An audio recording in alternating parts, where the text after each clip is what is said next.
Assalamualaikum warahmatullahi wabarakatuh. Perkenalkan, nama saya Muhammad Ridha Badi yang pada kesempatan kali ini akan membahas terkait ujian akhir semester mata kuliah PIE atau pengantar ilmu ekonomi. Langsung saja kita mulai dari pilihan ganda. Baik, berikut ini adalah beberapa pertanyaan yang benar mengenai pendapatan nasional kecuali. Karena kita membahas terkait pendapatan nasional, oleh karena itu kalau kita membahas domestik bruto, maka itu fokus kepada wilayah negara itu, entah itu diproduksi oleh penduduk asli maupun asing. Sedangkan kita bahas PNB, maka dia fokus kepada pendapatan yang diterima oleh warga negaranya, entah itu dia di luar negeri atau di dalam negeri. Oleh karena itu jawaban A, B, dan D itu benar, kecuali jawaban C karena dia membahas PDB yang termasuk luar negeri, padahal PDB itu hanya memperhitungkan pendapatan yang diterima oleh negara di dalam negerinya, entah itu oleh warga asing ataupun warga sendiri. Oleh karena itu C itu jawabannya salah, D benar, sehingga jawaban nomor 1 adalah C. Baik, lanjut nomor 2. Ini adalah beberapa pernyataan yang dianggap benar mengenai perbedaan GDP deflator dan IHK kecuali. Oke, langsung saja jawabannya adalah yang C. Mengapa jawaban C? Nah, perlu diketahui bahwa deflator PDB hanya menghitung sektor konsumsi rumah tangga itu saja dan bla bla bla. Nah, yang salah di IHK. Perhitungan IHK memasukkan semua konsumsi, ini salah. Tidak semua faktor ini dimasukkan kepada IHK. IHK hanya mengukur perubahan harga untuk barang jasa tertentu. Jadi ya sekelompok barang aja, tidak semua sektor dimasukkan, sehingga yang salah adalah C. Lalu di nomor 3, pada tahun 2021 PDB realnya 750 miliar dan jumlah 3 juta bla bla. Berapa perkiraan tingkat pertumbuhan PDB real per orang? Nah, PDB real per kapita itu rumusnya adalah PDB real dibagi jumlah penduduk, di mana PDB real per kapita yang 2021 itu 750 per 3 juta dan ini 2022, sehingga dari nilai yang kita temukan kita menggunakan rumus lagi, yaitu pertumbuhan PDB real per orang, di mana kita mencari selisih dari PDB real per kapita tahun sekarang dan tahun yang lalu kita bagi dengan PDB real yang tahun T atau tahun yang lalu dikali persentase 100%, sehingga ditemukan 275 dikurangi 250 dibagi 250 dikali 100%, sehingga ditemukanlah persentase 10%, sehingga jawabannya adalah A. Nah, apa yang dimaksud dengan produksi dalam konteks ekonomi cukup jelas. Produksi itu kalau A itu penjualan bukan, C itu bukan, distribusi ya, D itu tambah bukan. Itu sangat-sangat tidak masuk akal. Jadi jawabannya adalah yang C. Yang B maksud saya, maaf. Oke, lanjut nomor 5. Karena modal mempunyai tingkat pengembalian yang semakin berkurang, ya diminishing return, tabungan dan investasi yang lebih tinggi tidak mengarah pada peningkatan. Nah, karena kita membahas terkait diminishing return, maka kita fokus pada jangka panjang. Nah, sekarang ketika kita tahu jawabannya adalah antara A dan C, kita harus tentukan apakah ini terkait pada pendapatan atau pertumbuhan. Ketika kita memiliki tingkat pengembalian yang semakin berkurang, pendapatan kita tidak akan minus, dalam artian kita akan selalu mendapatkan pendapatan entah pada jangka panjang atau jangka pendek. Namun peningkatan yang tidak ada adalah peningkatan pertumbuhan. Jadi kita mungkin hari ini kita mendapat pertambahan dalam nominal 5, kita tahun depan dapat nominal 4, 3, lalu dapat 2, dapat 1, dapat 0,5. Dalam artian itu nominal jutaan ya, katakanlah kita tabung. Nah, kita akan tetap mendapatkan pendapatan, jadi dia akan semakin meningkat ya, karena kita akan selalu mendapatkan imbal balik. Namun pertumbuhannya akan turun, sehingga dia tidak mengarah pada peningkatan pertumbuhan pada jangka panjang. Oleh karena jawabannya adalah C. Ini jika pemerintah mengumpulkan lebih banyak penerimaan pajak daripada belanja pemerintah dan rumah tangga mengonsumsi lebih banyak daripada penghasilan setelah pajak. Oke, kita lihat penerimaan pajak itu lebih besar daripada belanja. Artinya pemerintah memiliki surplus APBN, dan rumah tangga mengonsumsi lebih banyak daripada penghasilannya. Jadi orang-orang individu pribadi ini konsumsinya lebih gede daripada penghasilan mereka, disposable income-nya. Dengan demikian kita bisa tahu bahwa untuk public saving-nya akan naik, ya, public saving akan naik atau positif.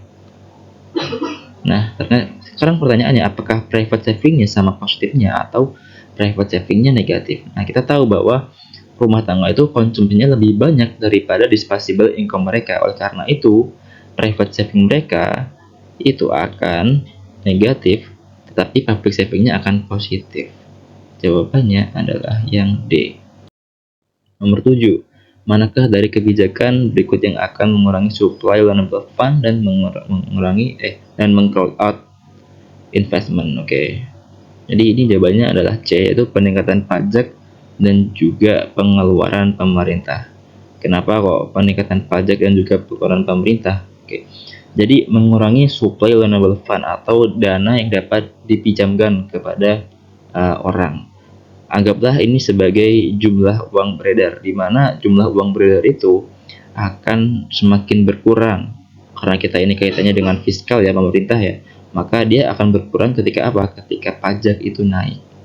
Nah, mengapa investment itu jadi crowd out, jadi rame? Jadi karena pengeluaran pemerintah itu kan belanja pemerintah, ya, pengeluarannya dia akan digunakan untuk membangun sektor-sektor usaha yang membutuhkan tenaga kerja. Nah, dari sektor usaha ini akan menciptakan sebuah industri lapangan kerja di mana ini akan menaikkan tingkat investasi yang ada. Oleh karena itu, jawabannya adalah C, di mana supply loanable fund-nya akan berkurang dan crowd out, investmentnya akan crowd out, akan tambah banyak gitu. Nah, ini cukup jelas bahwa frictional itu terjadi dalam sih. Nah, ini jawabannya adalah A. Karena yang B ini tentu saja bukan, yang C ini juga bukan. Ya. Karena kalau C itu dia dipecat. Kalau B dia bahkan tidak bisa dianggap pengangguran karena dia dianggap pengangguran, cuma dia bukan frictional. Yang betul adalah A, di mana dia meninggalkan pekerjaannya sebelum mendapatkan pekerjaan baru. Dia sukarela ingin meninggalkan pekerjaannya. Oke, di negara Dagestan diketahui memiliki populasi 10.000 dari seluruh populasi. Diketahui bahwa 1.500 penduduk itu kerja kantoran, 1.100 sebagai buruh kasar, dan karena krisis melanda 900 orang menyerah untuk mencari pekerjaan, sedangkan 1.300 lainnya tidak bekerja karena mahasiswa, dan ada 700 pensiunan. Nah, dari info tersebut kita disuruh mencari pengangguran di negara tersebut dan bukan angkatan kerja. Nah, ini jika teman-teman hitung, sebenarnya ini bukan angkatan kerja. Yang 900 itu orang menyerah untuk mencari pekerjaan. Nah, pengangguran dalam ilmu ekonomi itu adalah orang-orang yang tidak memiliki pekerjaan dan sedang aktif mencari pekerjaan. Oleh karena itu, yang 900 orang menyerah ini tidak dapat dianggap sebagai pengangguran karena dia sudah menyerah untuk mencari pekerjaan. Oleh karena itu dia dikelompokkan sebagai bukan angkatan kerja, yaitu 900 ini ditambah mahasiswa dan ditambah pensiunan. Akhirnya bukan angkatan kerja adalah sejumlah 2.900. Nah, sekarang permasalahannya di dalam soal ini kita tidak bisa menemukan jumlah penganggurannya karena seharusnya jumlah pengangguran negara itu 4.500 karena dia kan memiliki 10.000 populasi, di mana 2.600 ini yang bekerja, 2.900 ini yang bukan angkatan kerja, dan seterusnya yang pengangguran adalah 4.500. Jadi tidak ada jawabannya di sini, ya. Oke. Lalu nomor 10, jika di suatu pasar tenaga kerja UMR dihapuskan, maka yang terjadi di pasar tenaga kerja adalah, nah ini kuantitas tenaga kerja yang ditawarkan dan kuantitas tenaga kerja yang diminta. Nah, ketika kita membahas terkait tenaga kerja, teman-teman harus memiliki asumsi bahwa tenaga kerja, orang yang punya jasa untuk diberikan, tenaga yang diberikan, itu adalah penjualnya. Jadi orang-orang yang ingin kerja itu yang penjualnya, sedangkan orang yang butuh pekerja itu adalah yang pembeli. Nah, ketika UMR dihapuskan ya, nah UMR itu bagaikan floor price di sebuah equilibrium pasar, sehingga supaya apa? Supaya gaji itu ada batas minimalnya. Nah, ketika ini dihapuskan maka equilibrium akan kembali ke sini ya. Nah, ini sudah tidak ada. Nah, ketika ini sudah tidak ada, maka tenaga kerja yang ditawarkan, dia akan berkurang. Dia di sini ya, yang ditaruh di sini. Dia akan berkurang, sedangkan yang diminta akan makin banyak, geser ke kanan dia. Sehingga jawabannya adalah A. Yang ditawarkan berkurang, tapi yang diminta akan naik karena UMR sudah tidak ada. Oke. Lalu kita lanjut nomor 11. Apabila BI akan meningkatkan supply rupiah di pasar, maka salah satu langkah yang dapat diambil oleh BI adalah, baik, karena kita membahas terkait BI, maka ini kaitannya dengan kebijakan moneter. Oleh karena itu, ya ini nomor yang C, yang D ini tidak masuk ya, karena C, D itu kebijakan fiskal. Nah, karena dia ingin meningkatkan money supply atau jumlah uang beredar, maka si Bank Indonesia itu harus memberikan insentif supaya masyarakat ingin menyimpan uang, atau dia sebagai Bank Indonesia yang menyetorkan uang kepada masyarakat, artinya dia harus mengeluarkan uang. Nah, di antara A dan B, kegiatan manakah yang akan membuat Bank Indonesia itu mengeluarkan uang dan tidak menerima uang? Jawabannya adalah A. Ketika Bank Indonesia menjual obligasi, maka dia akan menerima uang, sedangkan ketika dia membeli obligasi pemerintah, dia akan memberi uang, dan uang itu nantinya harapannya akan meningkatkan money supply. Jawabannya adalah A. Oke. Nomor 12, suatu negara memiliki GDP real 4 triliun dan GDP nominal 8 triliun, maka money supply, apabila money supply-nya 2 triliun, maka velocity-nya adalah, rumus velocity itu adalah GDP nominal dibagi money supply. GDP nominalnya itu 8 triliun, sedangkan money supply-nya adalah 2 triliun, maka dari itu 8 dibagi 2 hasilnya adalah 4. Jawabannya adalah B. Nah, ini nomor 13, bagaimana pengaruh penurunan kurs valuta asing terhadap ekspor suatu negara? Ketika kurs valuta asing itu turun, maka jawabannya adalah A. Dia akan meningkatkan daya saing ekspor. Kenapa dia tidak meningkatkan biaya impor? Ya tidak, karena kurs valuta asing kan makin turun, akhirnya biaya impor juga makin turun. Cuma ini kan pertanyaannya adalah terkait ekspor, jadi kalau kita bahas impor itu tidak relevan dengan pertanyaan. Jadi jawabannya adalah antara A dan C, dan yang benar adalah A. Dia akan meningkatkan daya saing ekspor. Oke, nomor 14. Pada perekonomian terbuka, open economy ya, pemerintah memotong pengeluaran pemerintah untuk mengurangi defisit anggaran. Artinya belanja negara itu dikurangi. Nah, akibat dari hal ini, tingkat bunga, modal, dan mata uang akan mengalami apa? Oke, teman-teman perlu paham bahwa ketika pemerintah memotong pengeluarannya untuk mengurangi defisit, artinya pemerintah itu tidak butuh pembiayaan lagi. Kenapa? Karena anggaran defisitnya mulai kecil. Ketika pemerintah tidak butuh pinjaman, maka tingkat bunga akan turun. Kenapa? Ya, tidak ada alasan untuk pemerintah menaikkan tingkat bunga karena sedang tidak butuh pinjaman. Kalau tingkat bunga itu naik karena kan berarti negara sedang defisit anggaran, dia menaikkan bunga supaya dapat pinjaman. Tapi ketika dia defisit anggarannya berkurang, maka tingkat bunganya juga dikurangi supaya orang-orang itu ingin menyimpan uang untuk diri sendiri dan tidak setor ke pemerintah untuk diinvestasikan ke obligasi. Nah, akibatnya modal itu juga akan keluar. Dia akan keluar, maaf tidak bisa nulis di sini. Dia akan keluar.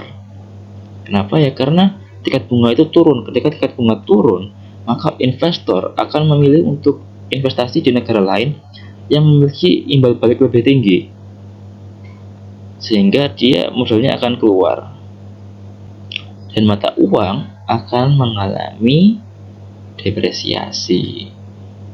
Sehingga jawabannya adalah B. Dia akan tetap turun, modalnya keluar, mata uang depresiasi. Oke, sekarang nomor 15. Permintaan mata uang menunjukkan net ekspor jika nilai tukar real tinggi, menunjukkan harga domestik yang relatif lebih bla bla bla dan nilai impornya bla bla bla sehingga net ekspornya bla bla bla. Oke. Ketika nilai tukar real itu tinggi, maka artinya harga domestiknya relatif lebih mahal. Ini saya nulis apa ya? Dan nilai impornya akan tinggi. Kenapa? Karena ketika harga domestik itu mahal, maka masyarakat akan cenderung membeli barang impor yang lebih murah, sehingga impor ini akan mendapatkan gencaran yang sangat tinggi. Jadi orang-orang mau beli barang impor dan akhirnya nilai impornya tinggi, sehingga net ekspornya rendah. Ya karena orang-orang lebih memilih beli barang impor, dimana net ekspor kan ekspor dikurangi impor. Kalau impornya semakin tinggi maka net ekspornya akan jadi rendah. Sehingga jawabannya adalah C. Ya harga domestik relatif lebih mahal, nilai impornya tinggi, dan net ekspornya rendah. Kita masuk ke nomor 16. Manakah dari hal berikut ini yang dapat menggeser kurva aggregate demand ke kiri? Jadi kita kan yang menggeser aggregate demand.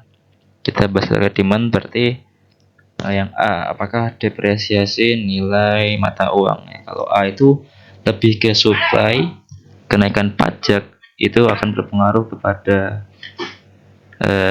demand. Jadi jawabannya adalah B. Namun untuk C dan D ini malah akan menaikkan demand, dan C ini akan dia akan menaikkan pengeluaran pemerintah, berarti dia akan malah menaikkan juga. Kalau dia geser ke kiri berarti dia turun. Oleh karena itu jawabannya adalah B.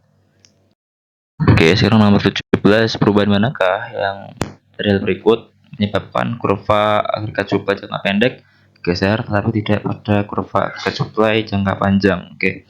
Kalau jangka panjang berarti yang tidak itu adalah D. Oke, sekarang nomor 18. Stagflasi disebabkan karena apa? Stagflasi itu kondisi ketika perekonomian sedang mengalami pengangguran yang cukup tinggi dan juga tingkat inflasinya juga cukup tinggi. Nah, stagflasi itu seperti ini ketika dia AS-nya ke kiri. Oleh karena itu jawabannya ini adalah C. Ya, jika bank sentral ingin mengetatkan AD, aggregate demand, dia dapat dilakukan dengan melakukan apa pada jumlah yang greater CUP, dan dengan demikian tingkat suku bunganya kenapa? Baik. Jika dia ingin mengetatkan aggregate demand, maka dia harus ini aja menurunkan jumlah uang yang beredar. Kenapa? Karena aggregate demand itu ada ketika masyarakat memegang uang yang banyak, sehingga kemampuan masyarakat untuk beli, marginal propensity to consume itu tinggi, dan dengan demikian tingkat suku bunganya dinaikkan supaya masyarakat ingin menabung, ingin menyetorkan uangnya ke bank. Karena suku bunga yang naik itu cukup menarik untuk masyarakat menabung, sehingga jumlah uang beredar juga turun. Dengan demikian AD dapat diketatkan. Nomor 20. Ketika perekonomian berada dalam resesi karena tidak mencukupinya permintaan agregat, pemerintah meningkatkan belanjanya sebesar 120 triliun. Nah, ini misalkan bank sentral menyesuaikan jumlah uang beredar untuk menahan tingkat bunga konstan, pengeluaran NVT tidak berubah dan MPC adalah 2/3. Berapa besarakah peningkatan permintaan agregat atau agregat demand? Nah, ini terkait dengan multiplier effect. Nah, multiplier effect itu rumusnya ada banyak, namun dalam hal ini kita menggunakan rumus untuk pemerintah meningkatkan belanjanya, di mana rumusnya adalah 1/1 min MPC. Nah, peningkatan agregat supply itu berarti multiplier effect dikali perubahan belanja pemerintah. Nah, ini kan ada 2/3 untuk MPC-nya ya. Multiplier effect-nya itu adalah 1/1 min MPC. MPC 2/3. Nah, 1 dibagi 1 dikurangi 2/3. Berarti kan 1 dibagi 1/3 hasilnya adalah 3. Nah, 3 ini akan digunakan sebagai multiplier efeknya untuk peningkatan agregat supply. 3 ini dikalikan dengan 120 triliun sehingga ditemukanlah 360 triliun sebagai peningkatan permintaan agregat. Seperti itu. Baik, kita akan lanjut ke yang esai. Langsung saja, itu mana ini penduduk di Kota Ceria menghabiskan pendapatannya dalam setahun untuk membeli buah jeruk dan mangga. Nah, jeruk itu tahun 2021 itu seperti sekian, bla bla bla bla. Nah, ini teman-teman bisa baca sendiri ya. Kita langsung aja masuk ke. Oke, jadi ini tabelnya. Ini adalah tabel yang dibuat berdasarkan soal tersebut. Oke, kita diminta untuk menyatakan inflasinya, di mana tahun dasarnya adalah tahun 2021. Oke, maka yang digunakan adalah filter 2021 ya. Oke, jadi IHK itu selalu menggunakan kuantitas yang sama, di mana IHK itu berarti CPI Consumer Price Index. Nah, kita mencari harga paket per tahun, yang mana itu jeruk tambah mangga dikali P, di mana 2021 ini 20 dikali 10 ditambah 15 dikali 15 segini hasilnya. 2022 hasil hitungannya adalah 20 dikali 15, dan ini adalah 15 dikali 20 ya, gitu ya. Ini 20 dikali 20, 15 dikali 25, hasilnya adalah 775. Oke. Lalu dari situ ditemukan nilai dari per tahun itu ya. Kita menggunakan tahun dasar, di mana 2021 masih 100. Di tahun 2022 dia menjadi 141 CPI-nya, dan di tahun 2023 menjadi 182,35. Nah, untuk menghitung inflasi dari CPI ini kita menghitung untuk tahun T dikurangi tahun T-1 dikali dibagi tahun T-1 kali 100%. Dimana untuk 2022 141 ini diambil dari sini ya, dan 2022 dikurangi tahun dasar dibagi tahun dasar kali 100%, hasilnya segini. Dan untuk yang 2023 menggunakan tahun 2023 dikurangi tahun sebelumnya dibagi tahun sebelumnya. Oke, ditemukan segini. Jadi ini adalah jawaban untuk nomor 1, 1,17% dan 29,17%. Lalu kita masuk ke nomor 2, apa yang dimaksud dengan penentuan upah minimum di atas titik keseimbangan dapat menimbulkan pengangguran? Jelaskan jawaban saudara dengan menggambarkan sebuah kurva mengapa upah dipertahankan di atas titik keseimbangan. Jelaskan alasannya. Oke. Sini rekan-rekan sekalian, saya harap bisa menuliskan apa yang saya sampaikan, secara lisan, karena saya akan jelaskan tanpa teks ya. Oke, jadi apa yang dimaksud dengan upah minimum di atas titik keseimbangan dapat menimbulkan pengangguran?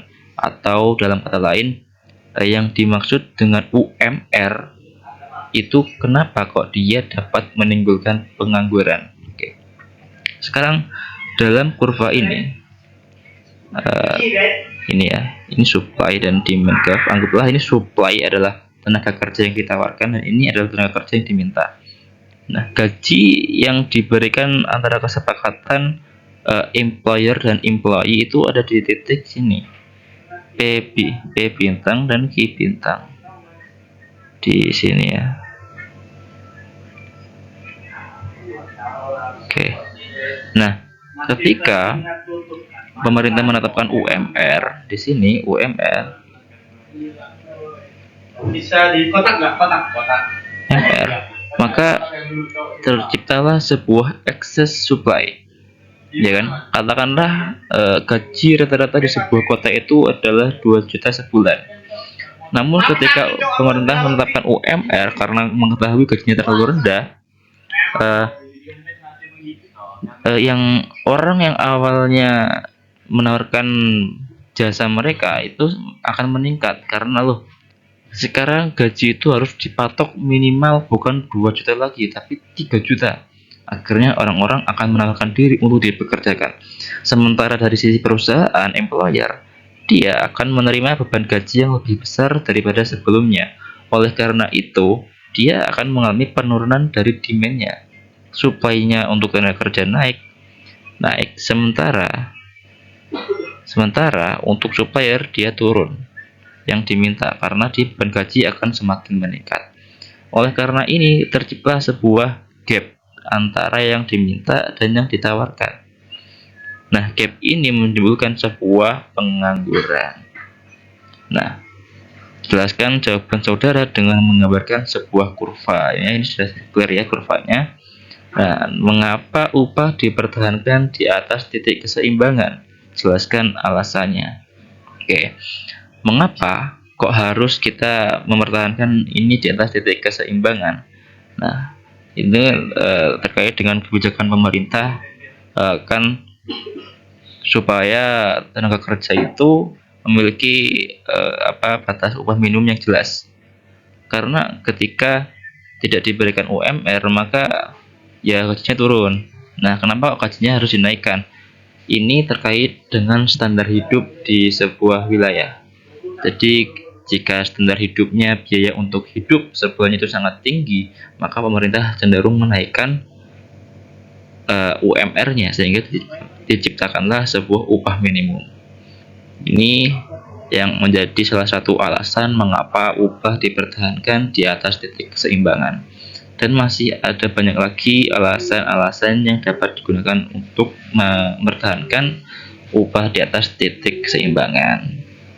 Ya, mungkin kurang lebih seperti itu untuk nomor 2. Oke, sekarang 3. Menurut teori jumlah uang, penyebab utama inflasi adalah pertumbuhan jumlah uang yang beredar di masyarakat. Oke, pernyataan tersebut dapat didukung salah satunya dengan gambaran efek injeksi moneter pada money supply demand diagram. Nah, gambarkan dan jelaskan efek tersebut pada diagram yang dimaksud. Oke, kita ini ya kurang lebih seperti ini gambarnya. Ya.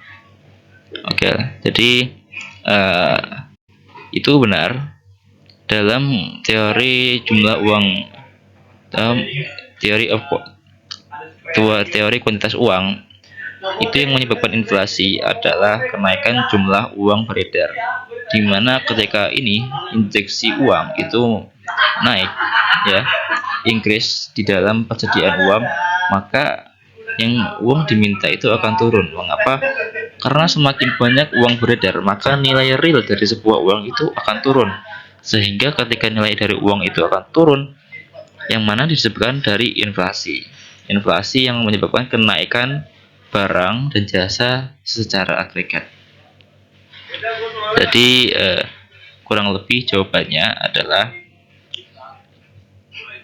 inflasi dalam teori uang beredar itu disebabkan oleh injeksi uang, di mana ketika semakin banyak jumlah uang yang beredar, maka inflasi akan semakin tinggi, akan naik. Karena nilai real dari uang itu semakin turun. Karena banyak orang yang memegang uang, sehingga uang seolah-olah nilai realnya itu tidak ada. Ya bukan seolah-olah, tapi memang nilai realnya itu turun. Oleh karena itu demand-nya akan turun. Gitu. Oke, sekarang nomor 4. Ketidakstabilan politik suatu negara dapat berpengaruh terhadap arus modal keluar. Oke, gambarkan dan jelaskan dengan menggunakan 3 panel diagram masalah yang mengakibatkan capital flight. Oke, dalam keadaan ketidakstabilan politik itu yang dapat terjadi adalah satu ya, investor asing akan menarik dananya dan akan ditempatkan ke luar negeri yang lebih aman karena politik tidak stabil. Oleh karena itu investor asing akan menarik dananya dan dia akan menempatkan dana tersebut ke daerah lain, negara lain yang lebih aman, di mana politiknya lebih stabil. Oleh karena itu, tingkat bunga, entah pada tingkat bunga manapun, tinggi rendah, net capital outflow atau aliran dari modal keluar itu akan naik karena politiknya tidak stabil.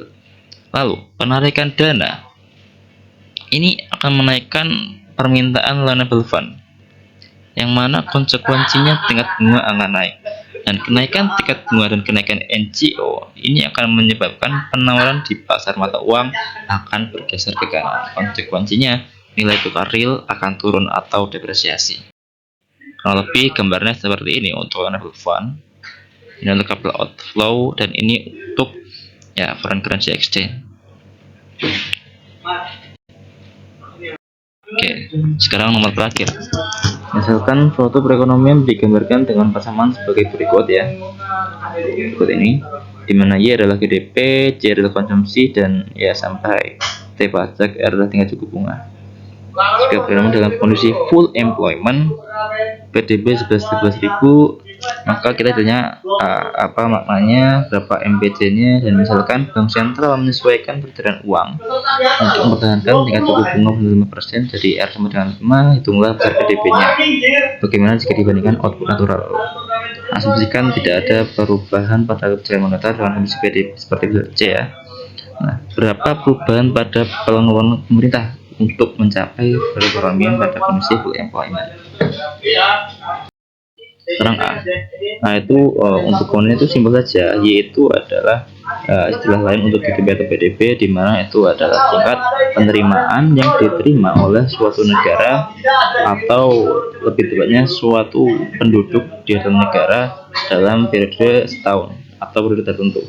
Sedangkan C itu adalah consumption atau pembelanjaan rumah tangga masyarakat, di mana C ini consumption adalah pembajakan yang akan dilakukan oleh masyarakat dalam satu periode. Sedangkan I adalah investment atau pemulihan barang yang akan digunakan pada masa depan untuk dijadikan sebagai barang produksi. G itu government expenditure atau pengeluaran pemerintah yang digunakan untuk membangun lapangan kerja, untuk menjalankan tugas kenegaraannya supaya perekonomian itu semakin meningkat. Dan NX to net export, di mana ini ekspor dikurangi impor, dan T itu tax atau pajak, dan kurang satu itu R. Jadi itu sebenarnya harusnya bukan rem ya, itu terus bunga. Oke, sekarang B. B itu menanyakan terkait MPC atau marginal propensity to consume. MPC itu proporsi dari perubahan income yang dikonsumsi. Nah, pada soal itu besarnya MPC dapat diketahui melalui persamaan C sama dengan 1800 tambah 0,75 Y min T. Nah, sekarang kita lihat yang fix itu adalah 1800, sedangkan yang mempengaruhi variabel lain adalah 0,75, sehingga kita tahu bahwa MPC-nya adalah 0,75 karena Y kurangi T itu adalah disposable income. Nah, disposable income, sedangkan 1800 itu adalah konsumsi tetap, yang mana ini adalah jumlah biaya ya, sejumlah biaya yang akan tetap keluar sekalipun dia itu pengangguran. Ya, mungkin untuk digunakan beli makan, dia beli air, ya itu kan kebutuhan pokok yang semua manusia harus dipenuhi. Jadi sekalipun dia pengangguran, dia akan tetap mengeluarkan biaya ini. Nah, sedangkan kalau MPC itu berarti lawannya dari MPS, marginal propensity to save, untuk nabung. Kalau C konsumsi, untuk dikeluarkan. Untuk nomor C, kita menghitung terkait PDB jika BI memberikan bunga 5%. Nah, kita menghitung PDB dan bandingkan dengan output natural. Nah, pada tingkat natural telah dijelaskan bahwa PDB-nya itu 11.000. Sementara dengan rumus disebut dengan C plus I plus G, kita mengetahui bahwa C itu rumusnya ini. Maaf. Ini adalah untuk yang C, untuk yang I, untuk yang G. Nah, dari rumus ini kita menghitung, ya. Ini kita cuma digeser saja, dan kita temukan bahwa hasilnya adalah 2575 plus 0,75 Y. Kita balikkan ruasnya 0,75 ke sisi kiri, di mana akhirnya temukan Y min 0,75 Y sama dengan 2575, dan 0,25 Y sama dengan 2575. Itu Y sama dengan 2575. Ini jadikan pembagi. Oke, ditemukan Y sama dengan 10.300. Ya, diketahui bahwa ketika dia 5% dengan yang natural dia lebih rendah. PDB pada tingkat natural lebih tinggi dibanding PDB pada tingkat bunga 5%. Ya, itu selisihnya 700 ya. 10.300 dengan 11.000. Dan PDB perekonomian sama dengan 5 sebesar 1.300. Jadi intinya yang lebih tinggi itu ketika dia pada tingkat natural, dan pada tingkat bunga 5% dia lebih rendah PDB-nya. Oke, sekarang kita akan mencari G yang dibutuhkan untuk mencapai kondisi full employment, dimana employment itu 11.000. Oke, jadi kita harus dulu 11.000 sama dengan rumus tadi ya, C I plus G, dimana ini I nya ya, I dengan R-nya 5%, dan C dimana dia adalah Y min T. Kita temui bahwa dia stuck di sini 10.200 ditambah G. Di sini kita menentukan nilai G. G kita balik luaskan, G sama dengan 11.000 dikurangi 10.200.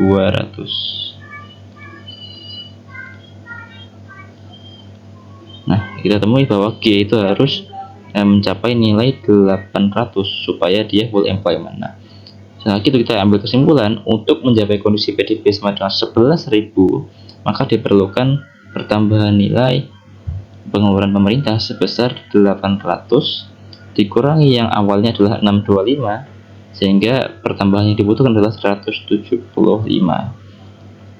karena dia ingin mencapai nilai 800 supaya dia full employment. Untuk mencapainya berarti dia dari 625 ditambah 175 gitu ya. Oke, baik, mungkin sekian saja dari saya, kurang lebihnya mohon maaf. Saya Muhammad Ridho Abadi, pamit undur diri. Wassalamualaikum warahmatullahi wabarakatuh.